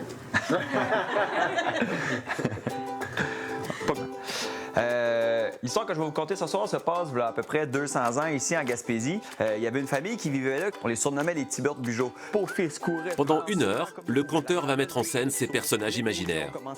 Derrière la table, la femme, vieille comme le monde. Le visage fripé, comme un raisin sec qu'on aurait étiré trop longtemps. Des chroniques de la côte qui touchent encore les Gaspésiens d'aujourd'hui. Il n'y a pas de centre d'achat, il n'y a pas d'activité à faire autre au centre-ville. Fait qu'on se tient, nous autres, on se fait des soupers puis on s'entertain en quelque sorte. Là. Je pense que c'est pas mal cette vie-là communautaire qui est vraiment forte. C'est la force de la Gaspésie. Pendant longtemps ici, les histoires étaient transmises aux bouches à oreille parce qu'on savait pas écrire, parce qu'on savait pas lire. Et j'avais envie que ça continue de faire ça, donc de prendre des histoires qui sont pas à moi, auxquelles certaines personnes se souviennent. Ah, mon grand-père me racontait ça quand j'étais petit, tu sais. Donc ils savent que c'est une histoire qui appartient à tout le monde. Ce soir, j'ai pas seulement raconté quelque chose qui s'est fait dans l'histoire du Québec, je l'ai fait vivre. C'était un saut en arrière qu'on a fait ici parce qu'on a ouvert la porte à un quêteux. La Gaspésie n'est pas seulement une terre de conteurs. La région est réputée pour être le berceau de nombreux auteurs-compositeurs-interprètes. On dit qu'on en trouve un sur chaque galet. Alan Côté est l'un d'entre eux, toujours à la recherche du bon mot. Ah non, j'ai le refrain, il manque toujours cette fameuse phrase. Je vais la trouver. Elle est là quelque part. Elle flotte. C'est un paysage qui n'arrête pas de changer, qui bouge constamment avec l'éclairage, avec les vents, avec les courants, avec les marées. C'est sûr que ça inspire beaucoup. Mais la passion de la chanson dépasse largement les frontières de la Gaspésie. Au Québec, la musique est un art de vivre. Il faut pas s'arrêter pour un sergent blessé. Et ce soir, dans la capitale, une bande de joyeux lurons perpétue la tradition des veillées musicales d'antan. Le groupe des chauffeurs à pied est en pleine répétition. OK. Après, qu'est-ce qui se passe dans l'histoire? Il arrive à Boston. Ouais, il arrive. C'est quoi, non? Ça fait longtemps. Pas facile de retrouver les paroles de cet air plusieurs fois centenaire. Je l'ai ici, je pense. Ah ouais? C'est probablement c'est une vieille chanson. Il y a plusieurs versions de ça. Mais c'est une des épopées là, qu'on a essayé de foutre les Anglais dehors d'Amérique du Nord. Ça, visiblement, ça n'a pas très bien marché. Mais nous, on prend les chansons qui nous plaisent. Parfois, on change des paroles un peu, surtout quand c'est des refrains, des chansons assez simples, des refrains rigolos. Bon, des fois, on l'adapte, on le met à notre sauce.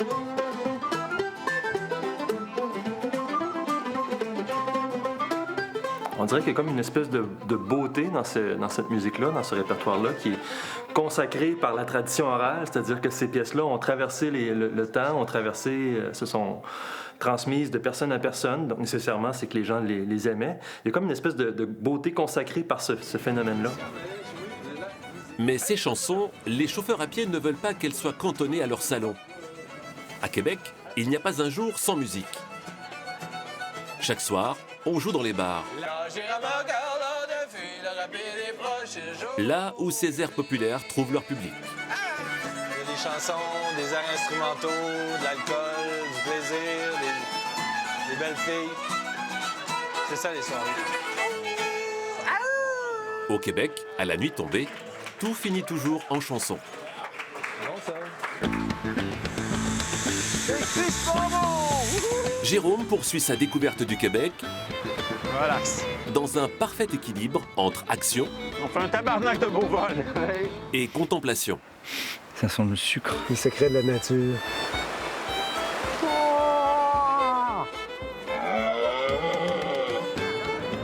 Salut Jérôme. C'est Nanouk. Salut Nanouk. En famille, Stéphane, le chef français du Château Frontenac, lui a déjà fait découvrir l'accueil québécois. Bah ouais, la tienne est plus grosse, bien sûr. Et là la petite sauce, là, regarde, sans sirop d'érable. Un petit gueuleton, regarde. C'est bien ça, dis donc. Jérôme arrive maintenant en Gaspésie. Il y a de la vague un peu aujourd'hui. Vincent l'a invité dans sa cabane au Canada. Ah, c'est grand, dis donc. On lance. Si un saumon, la mouche l'agace, il peut l'attraper. Et va lui faire découvrir un véritable sanctuaire pour les oiseaux. On va aller voir de près ce fameux rocher de percée. C'est hallucinant.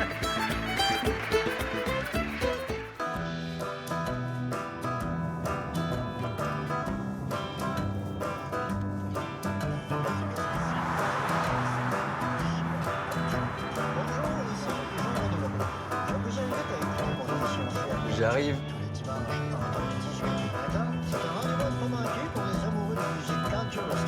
Au bout de la Gaspésie, c'est superbe.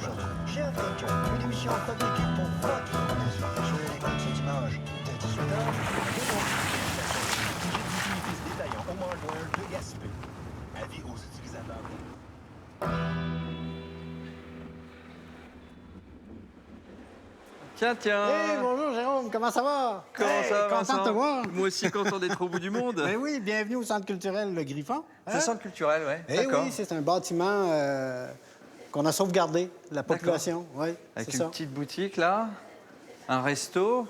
Ouais, il se passe plein de choses, quoi. Oui, oui, des salles d'exposition, toutes sortes de choses, etc. Fait que, C'est quoi ça? et ça, ben, c'est ce qui servait avant à refroidir des chambres fermées, hermétiques, avec des immenses portes.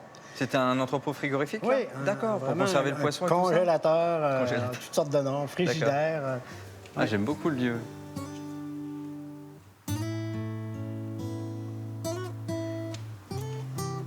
Ah, c'est chouette. Donc, qui dit centre culturel dit partie avec des expos, peinture notamment. Fait qu'on a une salle avec une très, très belle vue. Les gens ont l'impression d'être en bateau. Ah oui, en effet, oui. Parce qu'on va à les terrasses d'un paquebot. On peut aller dehors, je peux? Oui, on peut aller dehors. Hop là. Waouh! Ça sent bon la marée ici. Oui, ça sent la bonne crevette en cuisson. Oui. Donc ça, c'est ton petit village alors? Oui, de oui. Lens au Griffon. Lens au Griffon. Il y a combien d'habitants ici? Il y a à peu près 500 habitants. Ah oui? Oui, mais c'est un village très actif au niveau culturel, Ben, je vois ça, oui. communautaire, donc il y a une vie très intéressante. Gaspésie, ça veut dire quelque chose en particulier dans la langue québécoise? Bah, Gaspésie, Gaspé veut dire fin des terres. D'accord. Gaspésie, c'est un mot dérivé de la langue Mi'kmaq. Mi'kmaq, c'est la langue des, Ouais. on va dire, des autochtones? Oui, oui, les Premières Nations Ouais, qui les sont, Premières Nations qui étaient d'ici, là? ouais. D'accord. T'es un enfant du village, toi? Oui, je suis un enfant du village. T'es né ici? Oui, je suis né à Lens-au-Griffon. D'accord. Donc c'était attaché. Un vrai Gaspésien. J'ai été à l'extérieur travailler plusieurs années, mais je suis revenu. Ah oui, t'es revenu. Oui, donc il n'était pas question d'élever les enfants ailleurs que sur le bord de la mer.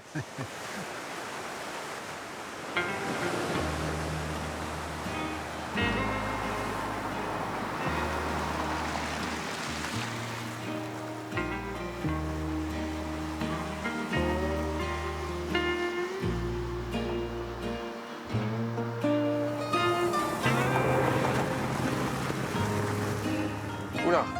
Qu'est-ce que c'est que ça? Ah, c'est un chalet un peu original. Ah oui. Ça va devenir rock'n'roll là. Ah oui, non. On comprend pourquoi vous avez ici au Des au Québec des 4x4 et des pick-up. Hein. Ah oui, oui.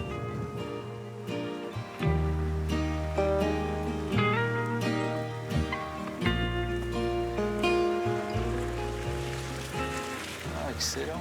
Ah, c'est grand, dis donc. ta cabane au Canada qui est tapie au fond des bois? Ouais, c'est ça. C'est un peu ça. Ah, j'adore.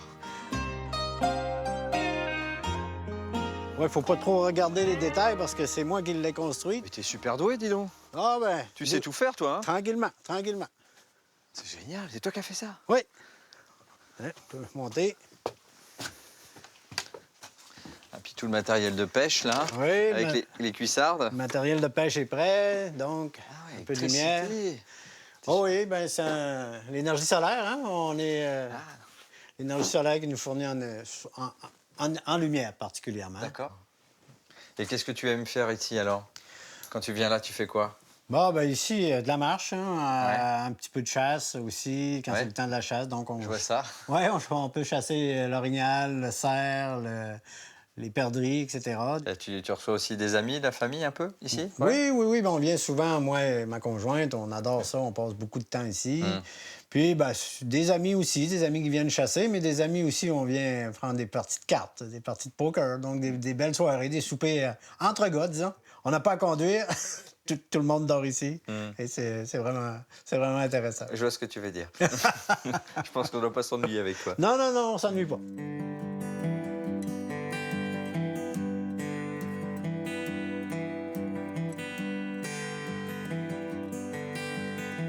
En tout cas, Vincent, merci de m'ouvrir la porte de chez toi pour m'héberger, parce que je sais que c'est pas une chambre d'hôte ici, tu n'accueilles pas le public. Non, mais ça me fait plaisir. Non, c'est vraiment un terrain privé. Avoir sa propre terre ou son propre chalet comme ça, c'est souvent un rêve, même pour des Québécois. Mais moi, je me considère chanceux et on est très heureux. Quand on vient ici, nous, c'est vraiment la paix. C'est un anti-stress.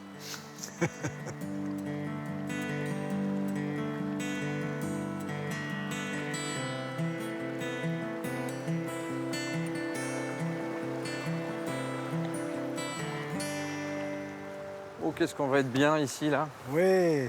Donc c'est là l'endroit où tu as prévu qu'on pêche? Ça, c'est la fosse Mississippi, dont une belle fosse à saumon. Donc comment on choisit une mouche? Parce qu'il y a plusieurs types de leurres, finalement. Ça dépend de quoi, là? Chaque pêcheur a sa recette. Ici, on aperçoit des mouches sèches. Donc, toutes sortes de couleurs. Donc sèche, c'est celle qui reste en surface, c'est celle qui reste en surface. Donc, il faut que le saumon... La voix, ça l'agace assez pour ferrer. Il sort à la tête en dehors de l'eau. D'accord. On est là pour l'agacer avec les petites mouches. On est là pour l'agacer parce qu'il ne se nourrit pas. Dans les mouches noyées, bon, ben là aussi, il y a différentes couleurs. Ah oui, tu as une autre boîte pour les mouches. Les mouches noyées, c'est celles qui, elles, vont sous l'eau, par contre. Elles vont sous l'eau. D'accord. Normalement, ça lui passe près de la face, près de la tête, et là, ça peut l'agacer. C'est un jeu de chat et la souris.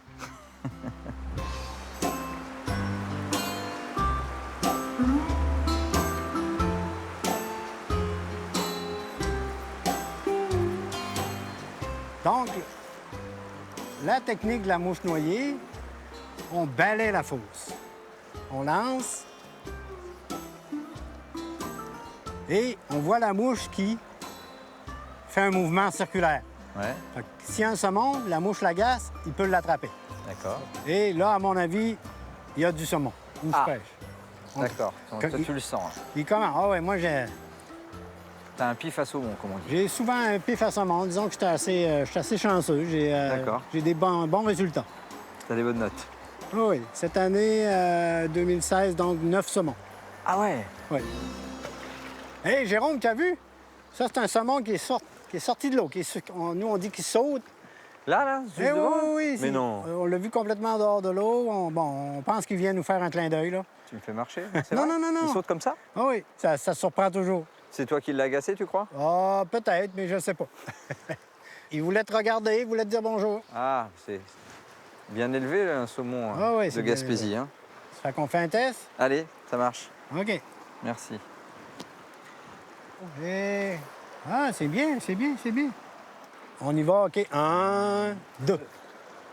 C'est un peu mieux. C'est moins pire. C'est impressionnant, là. Ah, je crois que c'est le mot. Hein. Oui. Je crois que les saumons, ils sont en train d'applaudir. Il faut être positif. Oui, les saumons, ils doivent se poser des questions. C'est super agréable, en tout cas, d'être là. Hein. Ah, écoute, c'est... Ah, tu me fais un beau cadeau, là, franchement. Non, mais ça, c'est vraiment magique. C'est vraiment magique, c'est le mot, d'être capable de pêcher dans une rivière de cette beauté-là. Ne serait-ce que d'être là, juste d'être là, dans ce décor-là. Ouais.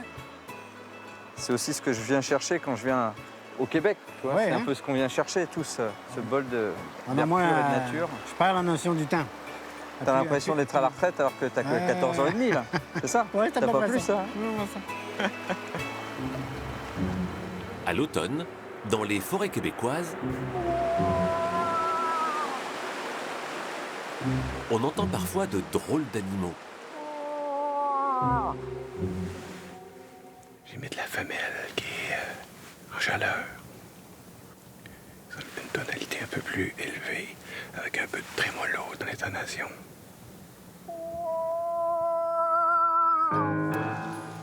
Jean-Claude est chasseur. Et aujourd'hui, il est lancé sur la piste du gibier préféré des Québécois, l'orignal. Chaque automne, ils sont près de 200 000 à traquer ce redoutable adversaire. Il faut faire attention où on pose les pieds, parce que l'orignal a des grandes oreilles et entend très bien. Donc il faut faire attention pour ne pas faire craquer les branches au sol. On pose les pieds là où il n'y a pas de branches, tant que possible. C'est un matin idéal. Il manque que les oignons. L'orignal, le plus grand cervidé d'Amérique du Nord. Sur les panneaux de signalisation, ils sont faciles à repérer. Mais dans la nature, c'est une autre histoire. Car ici, pour l'approcher, mieux vaut être un spécialiste. Oui. Oui, on l'avait pas vu celle-là tantôt. C'est une trace d'orignal, probablement une femelle, probablement un orignal d'un an et demi, 2 ans. Virginie Hamel et Sylvain Arbour sont gardes forestiers en Gaspésie. Et parfois, lors de certaines patrouilles matinales, ils ont le privilège d'apercevoir le majestueux cervidé. L'avais-tu vu? Oui, oui, oui. Mais il était à gauche tantôt, là, c'est...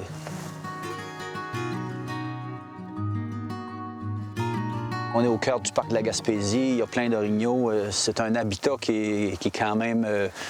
On remarque qu'il s'est surutilisé par l'orignal. Les petits sapins ressemblent à des bonsaïs tellement ils ont été broutés. Il y a beaucoup d'orignaux dans le secteur. Protéger l'un des emblèmes des forêts québécoises, c'est l'une des missions de ces gardes-chasse. La chasse à l'orignal est strictement encadrée. L'animal dispose de zones protégées dans lesquelles il est interdit de les traquer. En ce moment, c'est la période intensive de chasse. On est beaucoup sur le qui-vive. On travaille des longues journées. C'est un petit coup à donner, mais en même temps, c'est la partie du travail qui est excitante puis que ça bouge. On ne sait jamais sur quelle situation qu'on va tomber. 111 pour le 112. C'est très posé qu'on a localisé l'orignal et vous pouvez vous rendre sur les lieux. OK, merci 111. On se rend sur les lieux immédiatement. Et pour passer à l'action, les gardes-chasse n'auront pas à attendre très longtemps. Le corps d'un orignal vient d'être retrouvé dans une zone protégée. Et la mort de l'animal ne semble pas naturelle. Certainement, il y a une perforation là sur la fesse. Est-ce que c'est l'entrée ou la sortie du projectile? Mais c'est sûr que ça, c'est le projectile, la perforation là-bas. Ouais. Pas très beau, hein? Quel gaspillage. Ouais. On utilise les mêmes moyens d'enquête que la police scientifique. On a nos experts en termes de balistique, en termes de biologie. Donc, ce sont les mêmes techniques d'enquête que les policiers sur une scène de crime. L'orignal abattu pourrait être le fait d'un braconnier ayant abandonné sa dépouille de peur d'être surpris. Mais avant d'échafauder un scénario, les experts de la faune doivent débusquer les pièces à conviction. Good girl! Boy, ici, de ma girl! Virginie, tu reconnais ça? Une douille de carabine, un gros calibre? OK. Fort probablement, le tireur il a débarqué de sa voiture. Il est venu sur le côté ici, il a actionné, il a fait feu, il a actionné son mécanisme. Puis la douille est tombée au sol là. Ça nous donne la ligne de tir. On explique qu'un orignal vivant debout, l'attrait qu'il génère pour les chasseurs amène des retombées économiques importantes dans la région. Puis on a évalué jusqu'à 50 000 $ la valeur d'un orignal debout. Alors, c'est pour ça qu'il y a des règles qui sont précises et puis que chaque chasseur doit appliquer. et suivre dans l'exécution de son loisir qui est la chasse. Dans la forêt, Jean-Claude, lui, chasse bien dans une zone autorisée. Et notre chasseur semble être sur une piste.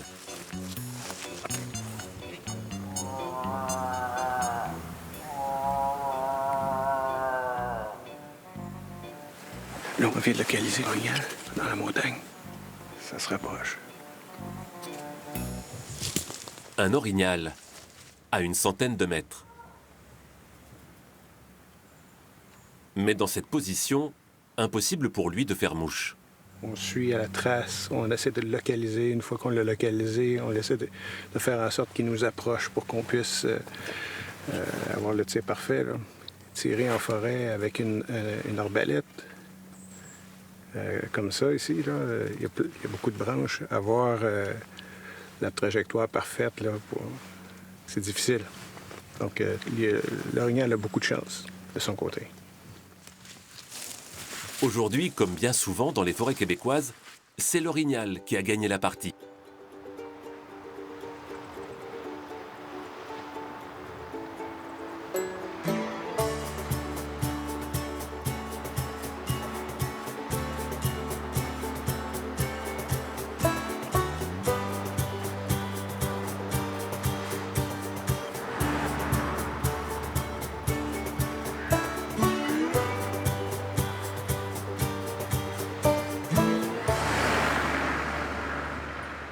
C'est mignon comme tout, la petite ville de Percé. C'est un petit village même. Hein. Moi, c'est vraiment l'emblème touristique, je dirais, de la Gaspésie. Ouais, c'est le point d'attraction. Oui, oui, ouais. oui. Particulièrement avec le rocher Percé, en face de nous, là. l'île Bonaventure. Et là, Jérôme, je t'apporte en bateau. Ah, tu m'apportes en bateau? Eh oui, on va aller voir de près ce fameux rocher Percé. C'est chouette, ça. Et après, la fameuse colonie de fous de bassin de l'île Bonaventure. Ça, c'est un spectacle. C'est un beau cadeau, ça. On a vraiment une belle journée. On est chanceux. Tant mieux que ça continue. Enfin, sauf pour la pêche, mais bon, ça reste entre nous. Ah, ça, c'est un petit secret.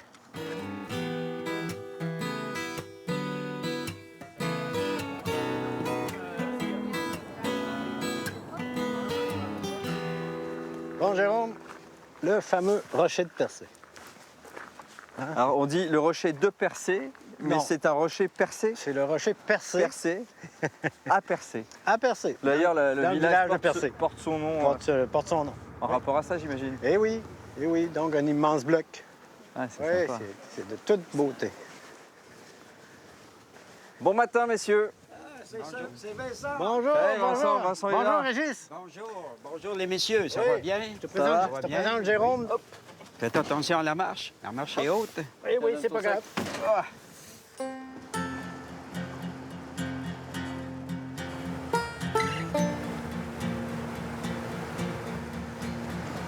C'est joli cette roche rouge là. Hein. Oui. Un peu comme derrière nous. Hein.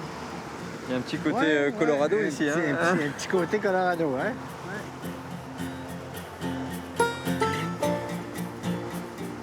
Elle est en sursis cette maison là. Hein. Ah oui, ça c'est certain. Devine le nombre d'années, ce bloc. Je sais pas. Il a 22-23 ans. Non, je sais pas, 10 000 années, 10 000 ans. 350 millions d'années. Et à une certaine époque, il y avait deux trous. Il y a eu un éboulis il y a plusieurs centaines d'années. Puis, c'est toujours difficile d'évaluer, hein, mais ça a 400 mètres de long, 100 mètres de haut.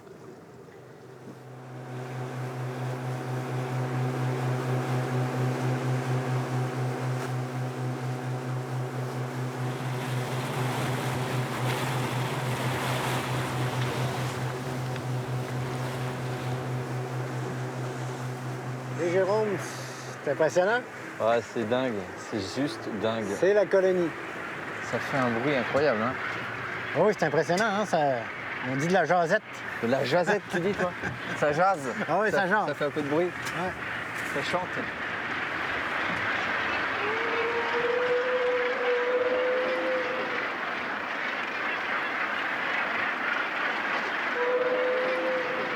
Tu parles le phoque, toi? Oh. Ah oui, il y a un petit accent québécois quand même quand tu le fais. Hein. Ça prend un accent gaspésien pour vraiment les imiter. Mais ils sont bien, là, ils se dorment la pilule. Hein. Oui, c'est l'heure de la sieste, là. Il se prépare. C'est absolument génial ce spectacle. Hein. Ouais.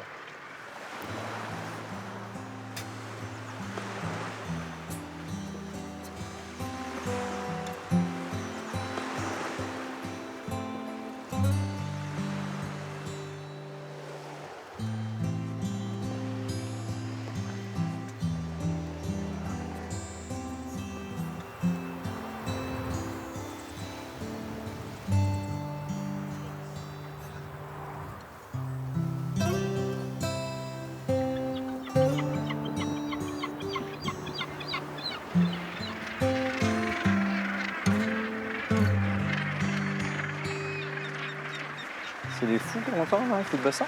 Oui, oui. On les entend et on les sent surtout. Ah, on les voit, ça y est. Eh oui, on est proche, vraiment proche de la colonie. C'est agréable cette petite randonnée en plus là. Oui, sur oui, l'île. oui. Ouais, c'est bien. Aïe, aïe, aïe, c'est hallucinant.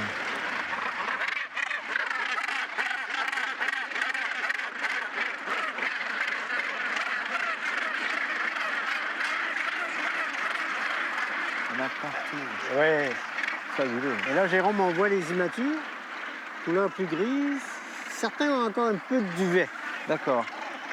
Ils ont tous donc le principe, c'est la tête jaune, le bec un peu, un peu verdâtre. Un bec très pointu, ouais. très pointu, tout en fuseau, les ailes, tout. Et on en voit atterrir, hein. Ah ouais, c'est fou. La piste d'atterrissage n'est pas grande, mais ça réussit à atterrir. Hop.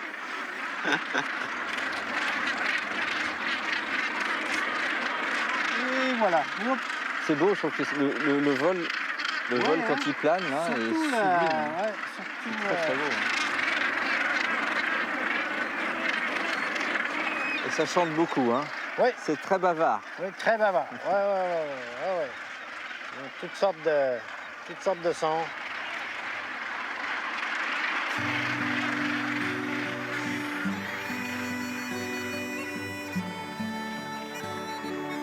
C'est hallucinant. Incroyable. Jérôme, tu vas te sentir comme un fou de bassin. Comme un fou, j'étais un peu, mais alors là, on est dans la colonie, là, on est Vraiment, au milieu. On est entouré. C'est fabuleux. Ouais, là, c'est vraiment un privilège d'être capable d'observer dans ces conditions-là. Tu vois, c'est mon 4e voyage, et à chaque fois, je sais pas, il y a quelque chose qui me touche particulièrement. Je ne saurais pas te dire si c'est votre rapport à la nature ou mon contact particulier avec la nature autour de gens comme toi qui savent faire partager vraiment et puis qui vivent en osmose avec cette nature. Est-ce que c'est juste le plaisir qu'ont les gens à nous faire partager aussi leur quotidien, cette vie-là? Vous avez un sens de la famille un peu. On se dit qu'on est cousins souvent, tu sais. Mais là, voilà, je trouve que c'est ce qu'on ressent quand on vient au Québec. Donc je vous invite vraiment à venir ici. Venez découvrir la Gaspésie. Venez rencontrer les Québécois qui sont d'une chaleur et d'un enthousiasme extraordinaire. Un grand merci à toi, Vincent. C'était un plaisir. Voilà. Au revoir, à bientôt. Vous pouvez nous retrouver sur les réseaux sociaux, Facebook, Twitter. Et puis également, n'oubliez pas que vous pouvez regarder l'émission quand vous le voulez, en replay, sur plus.fr. À très vite pour de nouvelles échappées belles dans d'autres contrées lointaines. À tantôt. Tabarnak.